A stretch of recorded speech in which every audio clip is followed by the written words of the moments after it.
pessoal que curte esporte, eu sou o Beto Araújo e vamos falar aqui de Fórmula 1. Pois é, as expectativas que temos aí para o próximo GP,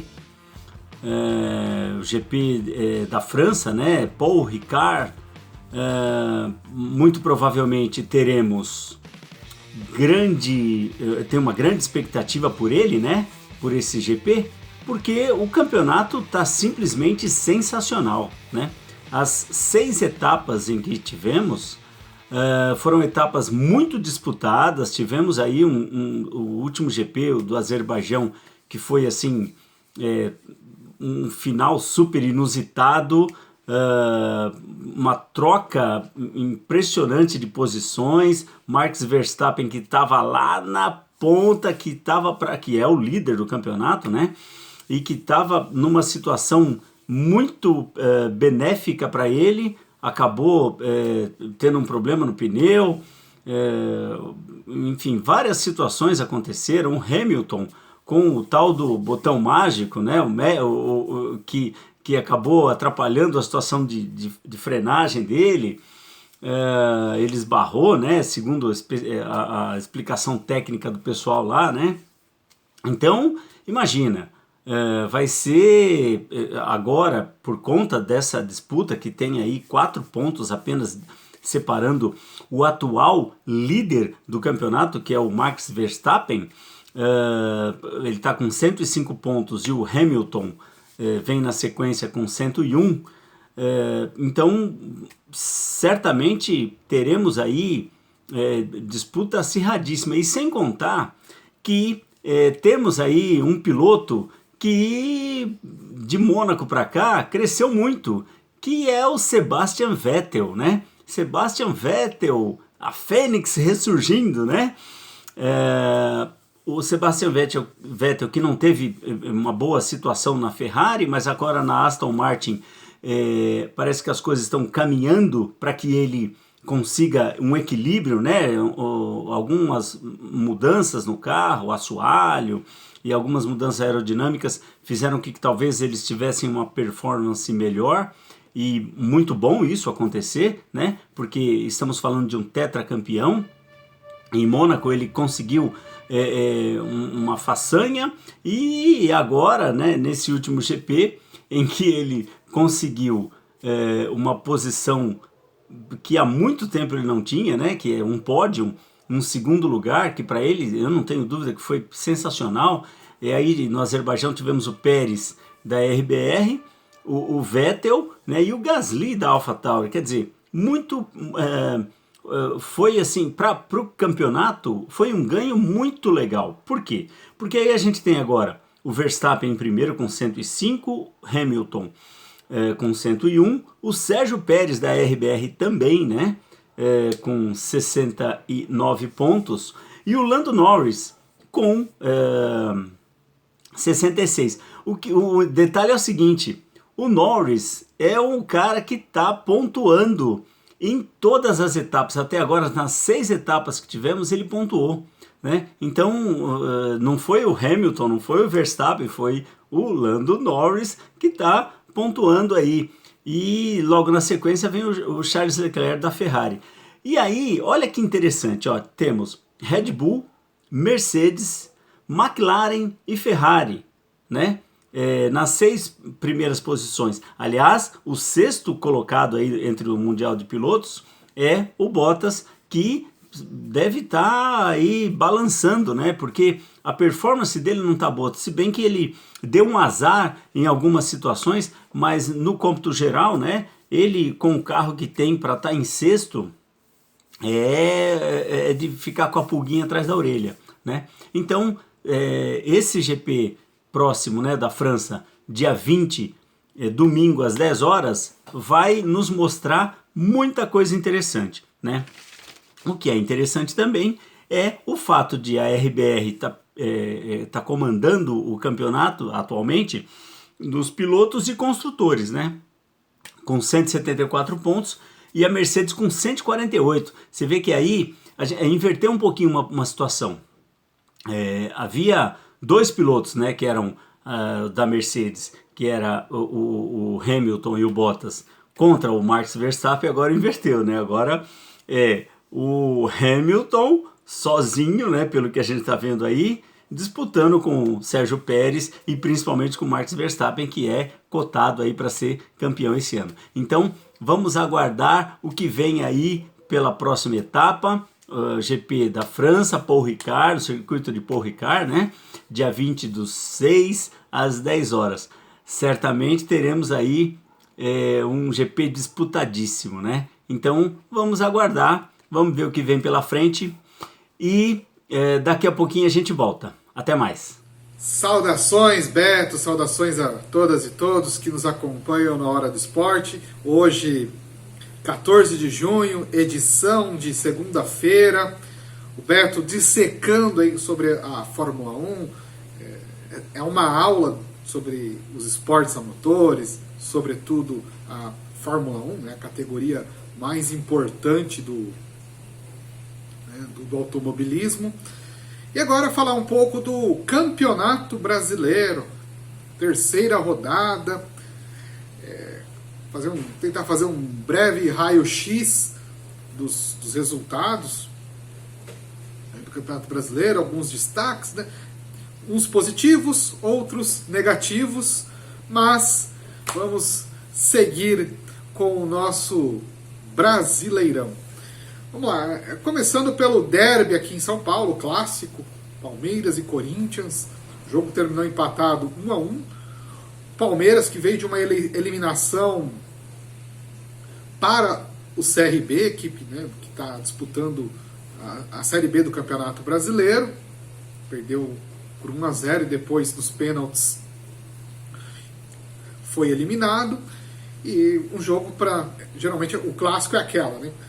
Ou ganha para apagar esse péssimo resultado e ganhar forças para seguir em frente no Campeonato Brasileiro e a Taça Libertadores, que está tá distante ainda, mas, ou perde e afunda numa crise maior. Então, as cornetas para os lados ali do Allianz estão soando mais alto depois desse empate contra o Corinthians, que também foi eliminado na Copa do Brasil, porém não perdeu os últimos 2 jogos. O Silvinho ali tentando remontar a equipe, que é bastante limitada do ponto de vista técnico, tem ali pouca criatividade ofensiva, da parte defensiva até que a equipe está bem, né? Não tomou um gol nos últimos 3 jogos. E então, aos poucos ali o Silvinho vai tentando ver o que consegue fazer com o Corinthians, né? E o torcedor está ciente de que esse time, com esse elenco, não dá para ter grandes ambições no Campeonato Brasileiro. Meio da tabela, tentar ali Sul-Americana, e se tiver muita sorte, não sei se essa é a palavra mais correta, pode beliscar uma Libertadores, mas o atual estágio não aponta para essa direção. Do lado do Palmeiras, um grande elenco, grande investimento, junto com Flamengo e Atlético Mineiro, é um dos 3 melhores elencos, e o Palmeiras não vem apresentando bons resultados, e acima de tudo, o que mais preocupa é o desempenho da equipe. O Abel Ferreira tem encontrado muitas dificuldades nos últimos jogos, ou equipes que jogam mais fechadas. Palmeiras, pouca efetividade. E foi assim no clássico contra o Corinthians. Começou o primeiro tempo bem, mas permitiu que o rival crescesse durante a partida e cedeu o empate, e depois fez aquela pressão, mas não teve êxito. Teve um gol anulado, muito bem anulado, ali um impedimento, havia um impedimento, então não tinha condições de validar o gol. Então, sobre o derby, é isso que nós falamos. Outro grande que empatou foi no sábado, o Palmeiras, não, o Santos empatou 0-0 com o Juventude, Santos do Fernando Diniz, na Vila Belmiro. É um resultado para o Santos muito bom, porque o Juventude é aquela equipe, né, que tem que ganhar, você tem que fazer os 3 pontos, não pode perder pontos para essa equipe. Ainda mais o Santos, que tá com um elenco não muito forte. Acredito que está ali na mesma pegada que o Corinthians, e portanto o Santos deixou 2 pontos para trás que pode fazer falta. A gente sabe que perder pontos, sobretudo para equipes que, né, menores, é muito ruim, né? Perder em casa perder pontos em casa já é ruim, ainda mais para equipes como Juventude, Chapecoense, outras equipes aí. É muito ruim perder pontos em casa. Outro paulista que entrou em campo ontem às 16 horas, lá no estádio do Mineirão, São Paulo, com alguns desfalques, enfrentou a equipe do Atlético Mineiro, do técnico Cuca e do Hulk, e o São Paulo saiu derrotado por 1-0. O gol do Galo foi anotado pelo Jair numa arrancada ali do Hulk, uma jogada individual, e ele acabou abrindo espaços para o gol, né, do Galo.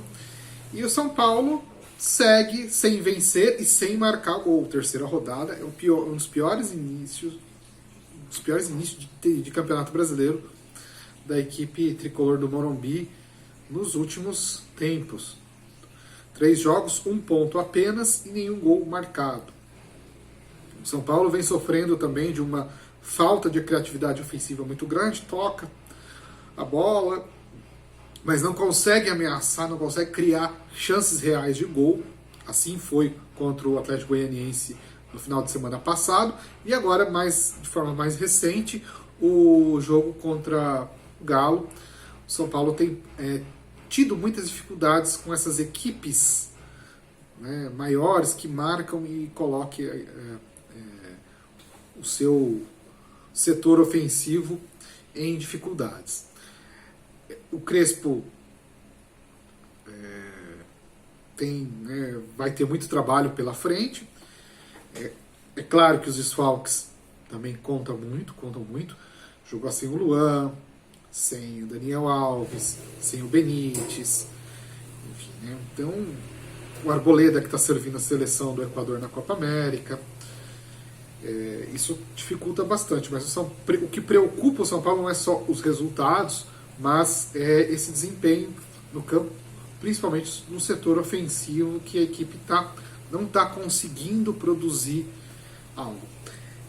É claro que isso também tem muito a ver com o fato de São Paulo ter priorizado o Campeonato Paulista, ter tratado como Copa do Mundo. É um ponto a se observar. Óbvio que São Paulo precisava desse título, precisava vencer a equipe que estava clubes num jejum desde 2012. E se perde o Campeonato Paulista, a gente sabe que poderia virar numa crise maior. Venceu, mas agora tem desafios maiores. E outro ponto que é importante, o fato de ter tratado como a Copa do Mundo, isso acabou arrebentando com os jogadores, né? E agora essas lesões são todas por lesões musculares. Isso demonstra a carga excessiva de jogos, enfim. Algo que agora a fatura do título do Campeonato Paulista chegou, e agora o técnico Crespo não tem tempo para preparar a equipe, para fazer os treinamentos. Acho que questão ofensiva, isso depende muito de treinamento, e o São Paulo não tem tido tempo, né? Ele vai acertando o time nos jogos, e aí esses resultados eles vão acontecendo. Então, portanto, o São Paulo aí vai sofrer aí nesse início de Brasileirão por conta dessa opção feita pelo título paulista, que assim, não é algo, acho que a pessoa fala, agora que ganhou é fácil falar, né? Obviamente, né, eu precisava ganhar um campeonato paulista, mas é o preço que está se pagando por isso. E o São Paulo vai perdendo pontos importantes e vai ficando para trás e vai ter que, nas próximas rodadas, digamos assim, remar dobrado para conseguir recuperar o que foi perdido. Outro grande destaque, o Flamengo, que venceu, né, 2 jogos, 2 vitórias, venceu o América sem grandes dificuldades. O Flamengo também enfrentando alguns desfalques por conta da seleção brasileira, essa Copa América que é uma coisa, uma aberração, né? E prejudica, além de, né, o pior de tudo, o principal, uma Copa América acontecendo no pior período da pandemia, né, e justamente essa semana a tendência é que nós tenhamos muitos mais casos e consequentemente muito mais mortes por conta de um genocida que está no poder que trata a vida das pessoas como se fosse lixo.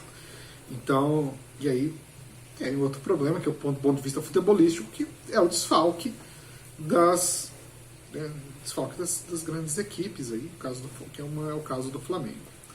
Mas tem elenco, está jogando bem e vai lá fazendo seus pontos, largando bem.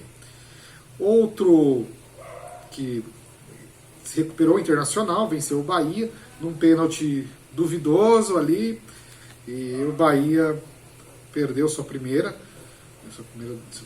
derrota, a primeira vitória do Internacional, sem o técnico Miguel Ángel Ramírez, que caiu depois da eliminação frente ao Vitória da Bahia. Então foi uma semana de Bavi para o Inter. Do lado do Bahia é tentar recuperar. A gente sabe que o campeonato do Bahia é para ficar entre os 10 primeiros, não é questão de título, mas tem que vencer, ganhar, tem que conquistar os pontos em casa, e acredito que muitas equipes aí postulantes a título vão deixar pontos lá em Salvador.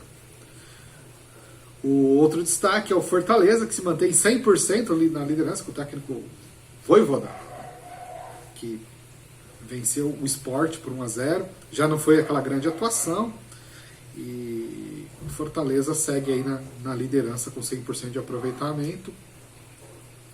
Então, das grandes equipes assim que estão demonstrando, conseguindo os resultados, que são postulantes ao título, o Flamengo e o Galo que venceu o São Paulo, que é digamos ali, né, seria um concorrente direto, 3 pontos que se tira. Então vai caminhando aí para rivalizar com o Flamengo a disputa pelo título brasileiro de 2021. Terceira rodada, não tem nada definido no Campeonato Brasileiro, não dá para. E eu acho que a expressão do Crespo é correta. Isso não é uma corrida de 100 metros, é uma maratona. Então, a gente vai ter muita oscilação, muitas equipes que vão oscilar, inclusive o Flamengo vai ter oscilação, o Atlético também vai oscilar. Então, e aí aquela questão, quem oscilar menos e conseguir manter a regularidade é campeão. Então, não dá para tirar nenhuma conclusão sobre quem vai ser campeão, quem vai cair, quem vai ser... Dá para a gente ter, por exemplo, os favoritos para o título pelo elenco que tem: Flamengo, Atlético, Palmeiras, Atlético Mineiro e Palmeiras. O Lene aí dando a opinião dele também, acho que concordando com a... É isso, né, Lene? E pegar o Lenin aqui, ó, ele dá um oi, ó, o Lenin aqui, vai dar um oi aqui para todo mundo, e nós vamos seguir aí com o Campeonato Brasileiro. Então, essas 3 primeiras rodadas não dá para dizer muita coisa. O Vasco liderou o campeonato e acabou sendo rebaixado. Só lembrar isso que aconteceu na temporada passada. Por hora é isso, nossa Hora do Esporte. Terminamos aí. Passo a bola para o meu grande amigo Beto, que de forma primorosa, maestral, encerra o nosso A Hora do Esporte, edição de segunda-feira. Sem esquecer, não tire a máscara, tire Bolsonaro. Fora Bolsonaro. Valeu, Beto, grande abraço e a bola está contigo. Valeu, Clóvis, sempre preciso com seus comentários. Agora, para a gente fazer o encerramento, né? Só falar de mais uma situação bacana que a gente vê. Olha, o Lewis Hamilton, né? Agora, um pouquinho a parte da Fórmula 1, né? Eu estou falando do personagem, da pessoa Lewis Hamilton, né? ele sempre com comentários precisos e muita coisa. Recentemente fez um comentário em relação ao surgimento de novos pilotos, né? Então ele faz uma declaração dizendo que certamente se tivesse que disputar atualmente com essa nova geração, que até para ele seria difícil, porque a Fórmula 1 é muito caro, é tudo muito caro, é muito difícil. Então ele fez uma crítica, né, que não há incentivo às pessoas. Isso realmente o Hamilton, ele nada de braçada no que diz respeito a entender o ser humano, né, e as suas facetas. Uma outra coisa que aconteceu agora em Roland Garros, né, que Roland Garros multou Naomi Osaka, que é a segunda no ranking, né, em $15 mil. Eu estou vendo essa notícia aqui no G1, né? Então dá o crédito aqui ao G1, mas ele prestou apoio, né, o Hamilton, dizendo que eu vou abrir aspas aqui só para expressar aqui o que ele falou, né? Estou muito desapontado com aqueles que estão comandando o Roland Garros, né? Por multarem alguém que está se abrindo e sendo honesto ao expressar um problema. Saúde mental não é piada, é real e pode ter grandes consequências quando não se lida com isso, né? Que vergonha. Estamos com você, Naomi Osaka, escreveu o Hamilton. Quer dizer, é um gentleman, é um cara acima da média em muitos aspectos. Eu não diria todos porque não o conhecemos tanto assim, mas o que ele nos passa é que realmente é uma pessoa diferenciada. E aqui fica essa mensagem do Hamilton. Uma boa semana para todos. Até mais. Tchau.